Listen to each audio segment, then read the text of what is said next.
معروفين. فيقول القصة حدثت يقول على جد سعود بن عبد العزيز المقرن، في لما كانت الهند مستعمرة من بريطانيا، وكانت الشركات البريطانية موجودة هناك. أيضا الاستعمار حتى في الثقافة يغير من ثقافة البلد، الله يعافينا.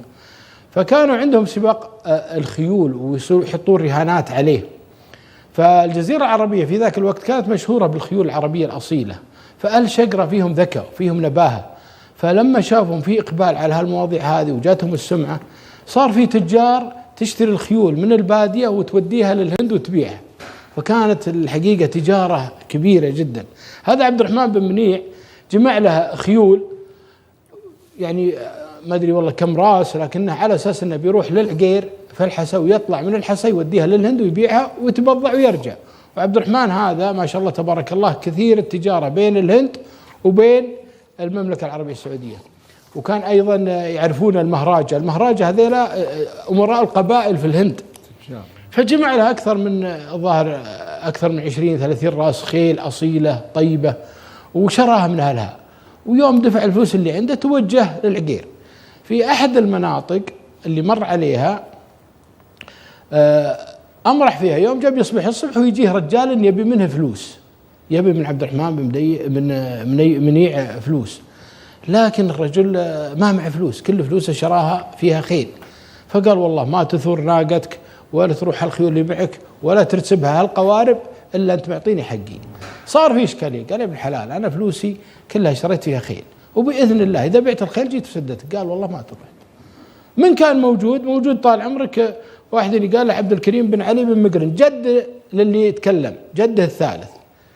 قالوا ايش عندكم؟ قال الرجال انا شاري منه بضاعه قبل كم سنه او قبل سنه وعلى اساس اني فيها، ولكن الان ما عندي. وقلت له اصبر علي واردها لك. قال كملي له. قال هالكثر. قال فلوسي عندي. يقوله ابو علي او بن علي عبد الكريم المقرن، فلوسه عندي. قال اشهدوا يا حضور. قالوا شاهدين. قاموا كتب له ورقه. ابن منيع مشى الخيول وركب السفن وتوجه سفينة واحدة حملوا الخيول فيها. هذا المبلغ كبير. يوم جاء من بكرة قم يا بن مقرن ابو علي بن علي هذا وبيع اللي عنده وبيع اغراضه ومدري ايش وسدد للرجال حقه، خذ الورقة منه. انتهى.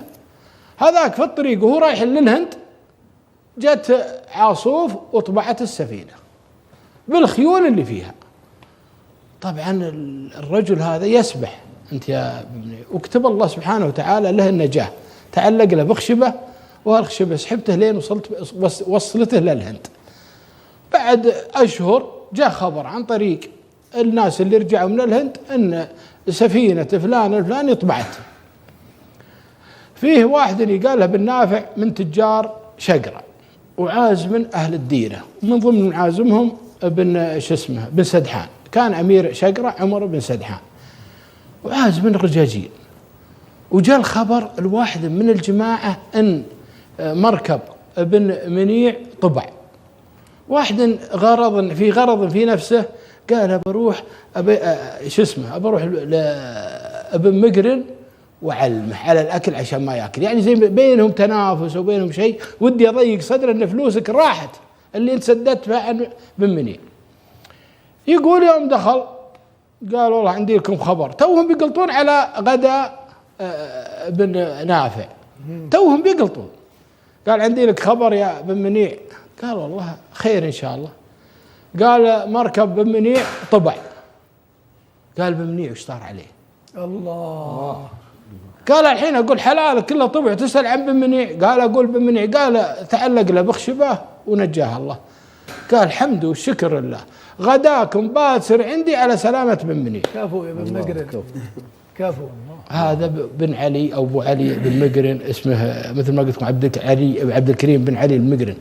قال غداكم بكرة عندي على سلامة بن منيع. ولا والله الرجل هذا اللي غرض نفسه سبحان الله انكسر وتعشى وعينوا خير. قال يسلم راس خوينا أهم شيء، وترى الفلوس اللي لي على بن منيع حبر على ماء، قال على ماء يعني ما بي شيء. الله. اشهدوا يا الربع اني ما بي من شيء واني محلله وبايحه. ولا والله اكبروا فيه هالكلام هذا كله. وفعلا يسوي اليوم الثاني العزيمة ويعزم الرجاجيل على سلامة ابن منيع. هذاك في الهند ولا يدري وش عنه وش ظروفه. ابن منيع يوم الله انجاه سبحانه وتعالى له تجارة مع المهرجان، له أصدقاء هناك. في يوم جو دروا عنه، الحقيقة هو عنده خير هناك واجد، له شيء ينباع وشيء طال عمرك استثمر، وزادت تجارته أضعاف مضاعفة. درى عن أبو علي بن مقرن وش سوى فيه، جاه الخبر بعد أشهر، قالوا هذا ما سوى وهذا ما سوى. يوم جاي حللك وذبح ذبيحة على سلامتك. قال ما هي بغريبة على بن مقرن. وش سوى؟ قال المهرجان يقول بينه وبينها علاقات. قالوا انت ليش ما تجيب ابوك؟ ليش ما تجيب ابوك؟ احنا نحبك ونحب اهلك، انسان ابوك حيجيبه. قم هذا وارسل لابن مقرن. قال يا ابن مقرن انا طالبك طلبه تجي لي في الهند، انا طالبك طلبه تجي لي في الهند.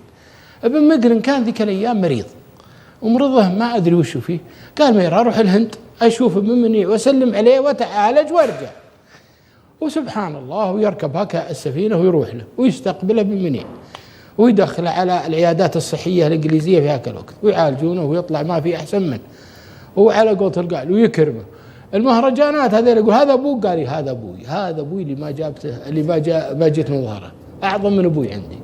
ويرد الحلاله اكثر واكثر. وهذه من الوفاء والصداقه بين الرجاجيل. وشوف سبحان الله يوم قال له الرجال هالكلام هذا، قال ما ادري حلالي ما حلالي على طول. قالوا ايش صار في خويي؟ همه راس الرجال، ما همه المال. هذا الوفاء. وسوى عزيمه واكرم الرجاجيل على سلامه خويه.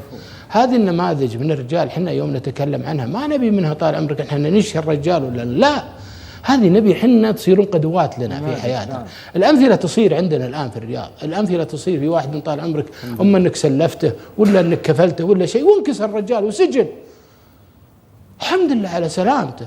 والرجل انت اصلا حسن ظنك فيه من الاول ما اعطيته الا انه كفو، لو انه مو بكفو ما اعطيته. فيفترض انك انت تكمل جميلك ما تزيد الهم هم.